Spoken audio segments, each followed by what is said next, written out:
Olá, tudo bem? Eu sou Romildo Calixto, professor de filosofia, e hoje nós vamos falar sobre felicidade. E aí, você é feliz? Essa pergunta que todos nós fazemos o tempo todo, ela vai ser respondida nesta aula visitando alguns filósofos do período helenístico. Para começar essa aula, eu queria colocar a seguinte questão. Você já percebeu que quanto mais nós pensamos em felicidade ou perguntamos sobre a possibilidade da felicidade, maior é a chance de nós não estarmos felizes? Quando uma pessoa está completamente apaixonada, ela não questiona se ela está apaixonada, ela simplesmente sente a paixão. Um peixe não coloca em questão a existência do oceano, porque o oceano é o seu modo de vida. Quando você está com raiva, você não fica pensando se você está ou não com raiva, porque a raiva faz parte de você. E a felicidade, ela é meio paradoxal, porque quando a gente está feliz, a gente não pensa sobre a felicidade, a gente sente a felicidade. E quando nós queremos encontrar a felicidade, parece que a felicidade se distancia da gente. Observe essa história. O médico paulista, ele foi até o interior do Mato Grosso fazer um trabalho e chegando lá ele conversou com o índio sobre esse tema. Observou que o índio vivia uma vida muito tranquila, caçava, pescava, não tinha preocupações, não tinha ansiedade. E ele perguntou ao índio, você é feliz? E o índio falou assim, acho que sim, acho que sou. E o médico pergunta, mas você sabe o que é felicidade? E o índio responde, não. Observe, saber o que é felicidade, definir a felicidade, parece ser uma empreitada daqueles que não são tão felizes assim. Mas vamos falar de como nós vivemos atualmente. A ciência, com a modernidade, com o avanço tecnológico, ela nos ofereceu a promessa de que nossa vida seria mais fácil, de que não teríamos tanto trabalho e que a nossa depressão, a nossa ansiedade seria resolvida com um comprimido, com a administração de algum tipo de psicotrópico. Mas o que nós estamos vendo é que, apesar do desenvolvimento tecnológico ter acontecido, as pessoas andam mais ansiosas, andam mais estressadas, andam mais preocupadas. E mais que isso, você reparou que nesse período de isolamento social, de quarentena, a gente tem recebido muita expectativa em relação ao que a gente está fazendo? E aí, está se exercitando? Está comendo bem? Está fazendo cursos online? Parece que as pessoas estão hipervigilantes nessa quarentena para que a gente se torne extremamente produtivo nesse momento. Ao mesmo tempo, a gente percebe que o mercado, que as indústrias associam a felicidade aos produtos que eles fabricam. Para ser feliz precisamos ter aquele carro, aquele tênis, fazer aquela viagem. Parece que para ser feliz nós temos que ser extremamente produtivos e ter poder de compra para comprar todos os bens oferecidos pela cultura. E outro fenômeno interessante que nós vamos discutir é que a felicidade parece ser uma responsabilidade nossa. Se somos infelizes, a responsabilidade é inteiramente nossa. Fizemos escolhas mal feitas, não conseguimos ser tão brilhantes quanto o nosso cunhado, quanto o nosso pai. Parece que ser feliz é uma empreitada humana. Ninguém tem responsabilidade pela minha felicidade. Isso é um problema porque parece que o Estado, então, não tem nenhum compromisso sobre oferecer oportunidades.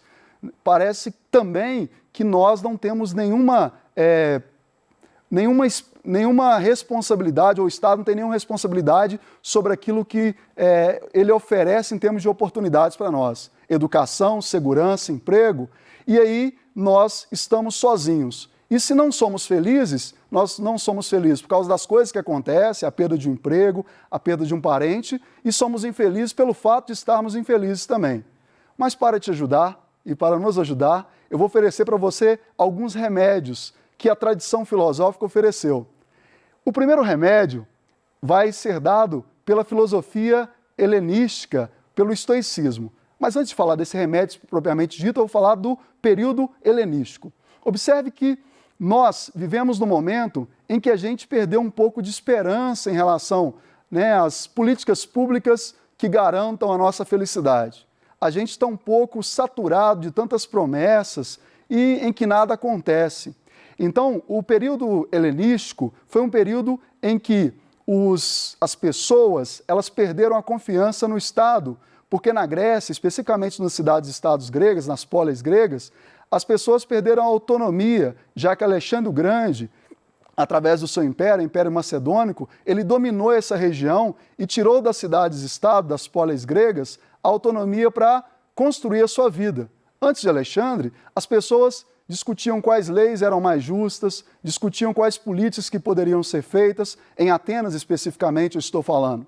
Com a perda da referência do Estado como espaço de construção de quem nós somos, de participação, de debate, portanto de construção da nossa felicidade, da felicidade das pessoas, as pessoas então começaram a buscar a felicidade de forma individual. Então veja, a filosofia helenística, ela tem o domínio do Império Macedônico e a vida privada se torna objeto de reflexão. Esse período também é conhecido como período em que a cultura helênica, ou seja, a cultura grega, ela é ampliada para outras partes da Europa especificamente, onde o Oriente e o Ocidente vão se encontrar em termos culturais. Bom, falando nos remédios que eu tinha citado anteriormente, vamos começar pelo primeiro. O primeiro remédio é o estoicismo. O estoicismo é uma corrente filosófica, nesse período helenístico, que dizia mais ou menos o seguinte: se você quer ser feliz, primeiro compreenda quem você é no universo. Como assim? O universo, ele é muito maior do que você. Ele está além das suas vontades. Você é parte do universo. Você agora que está ouvindo essa aula, você só está ouvindo essa aula porque você tem um aparelho auditivo, que não foi criado pelo seu arbítrio, porque existe oxigênio para você respirar, porque existe gravidade. Ou seja, se você está ouvindo essa aula, e se eu estou dando essa aula, é porque o universo ofereceu condições para ela acontecer. Cosmos, em grego, significa ordem, universo ordenado. Então, você pertence a algo que é maior que você. Se você pertence ao universo, ao cosmos, o seu papel é de resignar-se, de obedecer essa ordem cósmica. O que significa essa obediência? Significa que você tem que aceitar o seu lugar no mundo, aceitar quem você é. Para isso, você tem que entender que a sua liberdade não está em mudar as coisas que você não pode mudar. A sua liberdade está em desejar que as coisas sejam da forma que elas são ou odiar que as coisas sejam da forma que elas são. Vamos supor que você, como eu, tem um cabelo crespo. Vamos supor que você odeia o cabelo crespo, você não gosta dele e você faz tratamento químico para fazer ele ficar um pouco mais liso. Observe que o problema não está no seu cabelo. O seu cabelo é o que ele é, está no seu DNA. O seu problema é não aceitar ou não desejar ser da forma que você é. Não tem problema nenhum em você mudar. O problema está em sempre querer ser diferente da forma que você é. Por isso que a única virtude possível para os estoicos é você não ser uma pessoa que tenta mudar as coisas que não podem ser mudadas, ou que você sempre sofra a influência do meio. Os gregos têm uma palavra para isso, eles chamam de patos. Patos é quando eu sou passivo, quando eu sou afetado. Toda vez que o comentário de alguém me afeta, me desagrada, eu fico triste. Toda vez que minha mãe me critica, meu pai me critica, meu irmão me critica, eu fico triste. Toda vez que você é afetado dessa forma, você não age, você reage. Portanto, você não é dono da sua existência. O que você deve fazer então? Você deve saber quem você é e saber qual é o seu lugar no mundo para ter consciência de que o que está acontecendo, o que vai acontecer, já era para acontecer daquela forma. De alguma forma, os estoicos falam, você tem que ter amor fati, amar o destino, amar as coisas como elas são. Imagina que você está num rio e a correnteza segue para a direita. E você quer fazer a correnteza seguir para a esquerda. E você tenta fazer isso com a sua mão para que a água mude o fluxo. Você não vai conseguir. Mas se você aproveita a correnteza para fazer um passeio de barco, se você aproveita a correnteza para tomar um banho, por exemplo, para nadar em direção ao fluxo da água, você vai ter alguma experiência positiva. E aí tem um filósofo dessa época, chamado Epiteto, que diz assim: lembra-te que não é nem aquele que te diz injúrias, nem aquele que te bate, quem te ultraja, mas sim a opinião que tem deles, que te faz olhar por gente por quem és ultrajado. Quando alguém te magoa ou te irrita, saiba que não é aquele homem que te irrita, mas sim tua opinião. Quantas vezes nós não ficamos chateados com o comentário de alguém? Mas se você ficou chateado com o comentário de alguém sobre a sua pessoa, saiba que não foi a pessoa que te deixou chateado, foi a importância que você deu para o comentário dela. Se alguém chega perto de mim e fala assim, olha, o seu cabelo é crespo, se eu fico chateado com isso, é porque, de alguma forma, primeiro, eu não estou aceitando quem eu sou, e segundo, eu estou dando crédito para o que a pessoa falou. Nós vamos falar agora de um outro remédio do período helenístico da filosofia, que é o remédio epicurista. Epicuro é um filósofo muito interessante porque ele criou uma comunidade, plantou um jardim e levou seus amigos para conviver com ele. E nesse jardim ele produzia ensinamentos para que as pessoas também alcançassem a felicidade.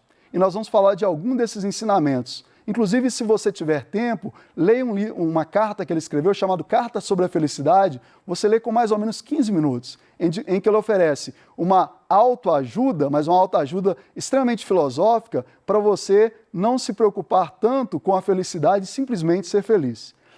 O primeiro comprimido desse remédio epicurista é você compreender que a felicidade ela é sinônimo de prazer. Sim, não adianta você saber o conceito de felicidade. Você tem que sentir prazer. Sentir prazer com o que você come, sentir prazer com o seu sono, sentir prazer com a companhia que está com você. Por isso que a gente fala que Epicuro ele é sensualista ou atomista. Sensualista no sentido de que a felicidade está na sensação, no prazer de uma boa comida, de um bom banho, por exemplo. Só que Epicuro fala que nós temos que separar os desejos. Existem desejos em nós que são úteis, que ele vai chamar de naturais e necessários. Existem desejos em nós que são inúteis, que ele vai chamar de natural e não necessário, ou não natural e não necessário. Os desejos úteis, eles devem ser atendidos o tempo todo, porque eles são naturais, já nasceram conosco, e eles também são necessários para a nossa vida. Se você não tomar água, você não simplesmente vai ter o prazer de tomar água, mas você também vai deixar de viver. Então, tomar água, comer uma comida que é natural e necessária, dormir, por exemplo, são prazeres que são acessíveis a todos, em tese acessíveis a todos, e você pode realizá-los cotidianamente, com frequência.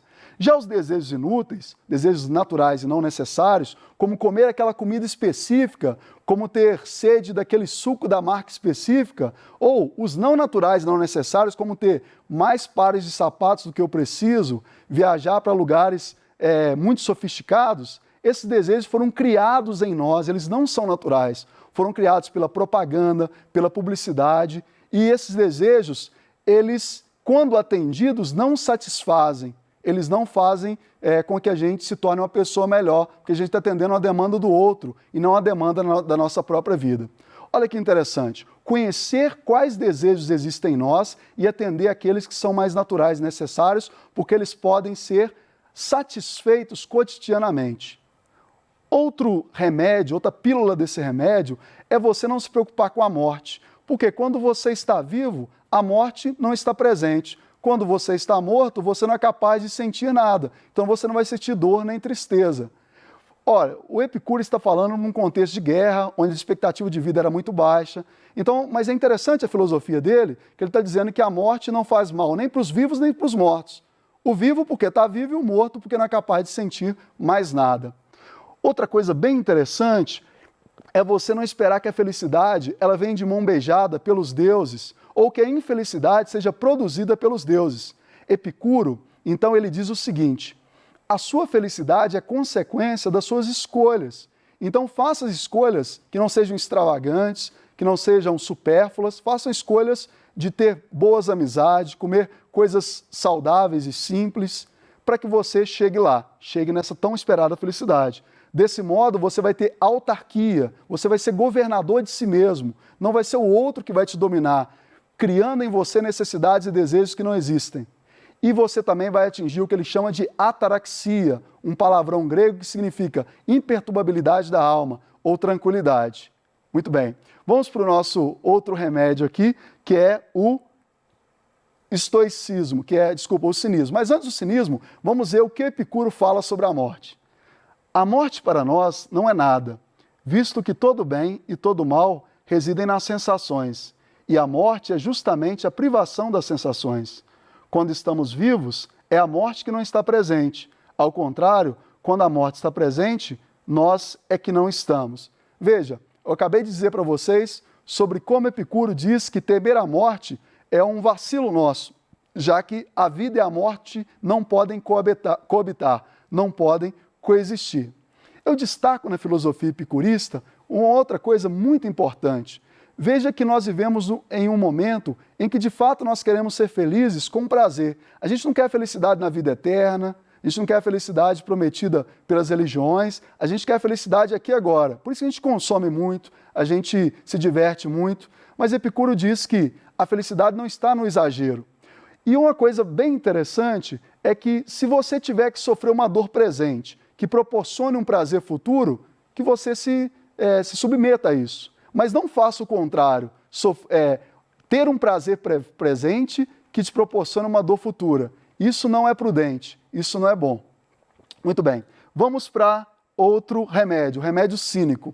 Atenção com o cínico. A palavra cínico não significa esse cinismo que nós conhecemos no linguajar contemporâneo. Cínico vem da palavra grega kinos, que significa cão, que gerou outra palavra kínicos, que é viver como um cão. Você tem um cachorro em casa? Já viu como é que seu cachorro vive? Ele não está muito preocupado assim com grana, com sofisticação, com viagens. Seu cachorro ele quer dormir, ele quer brincar com você, ele quer comer, é o que ele quer e isso torna ele feliz. Muito bem, Diógenes de Sinope, que é um filósofo representante dessa corrente filosófica, ele, como Chaves, do seriado Chaves, ele vivia num barril. E ele tentava ter uma vida de cão, mas não no sentido ruim, tentava ter uma vida despojada. Então o cinismo diz que para alcançar a atraxia, ou a independência, ou a felicidade, você tem que ser indiferente às propriedades e às hierarquias sociais. Ou seja, a felicidade, ela mora onde as pessoas dizem que ela não está. Para Diógenes de Sinope, você não pode achar que, sendo uma pessoa importante, com status social, tendo muita riqueza, você vai ser feliz. Porque quando você se submete a isso, você está atendendo a demanda dos outros. Você está tentando atender a expectativa dos outros e não aquilo que vai realmente te fazer feliz. Observe outra coisa, essa imagem aqui, vou passar para vocês, essa imagem é Diógenes dentro de um barril. E aqui eu quero contar para vocês algumas histórias sobre Diógenes que são bem interessantes. São histórias que a gente não sabe se aconteceu, mas fazem parte do imaginário filosófico. Dizem que Alexandre, o Grande, imperador da Macedônia, chegou para Diógenes e falou assim: Diógenes, você quer morar no meu castelo, ser o meu conselheiro? Diógenes disse não. Você quer ser uma pessoa importante, ter dinheiro, participar de grandes banquetes? Diógenes falou assim, não. O que você quer, Diógenes? E Diógenes responde, eu quero que você saia da frente, que você está atrapalhando o sol da manhã. O que Diógenes nos ensina com essa história? Ensina que, para ser feliz, você não precisa obedecer a uma grande pessoa, ser importante. O sol é para todos, ele é acessível a todas as pessoas. E se você é capaz de ser feliz apenas consigo mesmo, com as coisas que são mais simples, você não precisa disso. Uma outra história importante diz que Alexandre ficou tão surpreendido com a história de Diógenes que ele pediu para que escrevesse na sua lápide, quando ele morresse, que se ele não fosse Alexandre, ele queria ser Diógenes. E dizem que ele pediu para que sua mão ficasse para fora, né, durante o seu velório, para mostrar que depois que a gente morre dessa vida a gente não leva nada. Então, senhores, essa aula sobre a felicidade, bebendo esse remédio, essa filosofia de vida helenística, ela serve para a gente dizer o seguinte, para a gente aprender o seguinte: a felicidade, embora ela dependa de condições materiais para a gente ter oportunidade de trabalho, oportunidade para ter saúde, oportunidade para ter educação, a felicidade ela tem muito a ver com a forma que a gente se relaciona com a vida, com as pessoas. A maioria das pessoas, ou grande parte das pessoas que conseguiram um bem-estar econômico, material, não necessariamente estão satisfeitas. Pessoas que não têm nada também não estão satisfeitas. Então, onde está a felicidade? A felicidade possível é aquela felicidade que parte da gente mesmo e se relaciona com o meio que nós vivemos. É uma felicidade onde a gente não precisa de muito para ser feliz, mas a gente precisa sim de conhecer os nossos desejos, a gente precisa sim de conhecer quais são os apelos publicitários, A gente precisa não se preocupar tanto com a opinião que as pessoas têm da gente, compreender o nosso lugar no mundo. Compreendido isso, nós podemos ser felizes. Eu agradeço a sua participação nessa aula e a gente estará junto na próxima aula. Muito obrigado e até logo.